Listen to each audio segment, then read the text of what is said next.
আমার সেই গল্পটা এখনো শেষ হয়নি। শোনো, পাহাড়টা আগেই বলেছি ভালোবেসেছিল মেঘকে। আর মেঘ কীভাবে শুকনো খটখটে পাহাড়টাকে বানিয়ে তুলেছিল ২৬ বছরের ছোকরা, সে তো আগেই শুনেছ।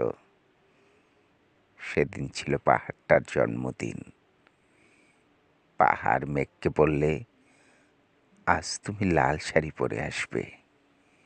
মেঘ পাহাড়কে বললে, আজ তোমাকে স্নান করিয়ে দেব চন্দন জলে। ভালোবাসলে নারীরা হয়ে যায় নরম নদী, পুরুষেরা জ্বলন্ত কাঠ।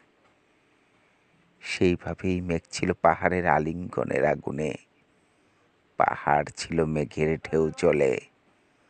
হঠাৎ আকাশ জুড়ে বেজে উঠল ঝড়ের জগঝম্প। ঝাঁকড়া চুল উড়িয়ে ছিনতাইয়ের ভঙ্গিতে ছুটে এলো এক ঝাঁক হাওয়া। মেঘের আঁচলে টান মেরে বললে, উঠ ছুরি তোর বিয়ে। এখনো শেষ হয়নি গল্পটা। বজ্রের সঙ্গে মেঘের বিয়ে হয়ে গেল ঠিকই, কিন্তু পাহাড়কে সে কোনোদিনও ভুলতে পারল না।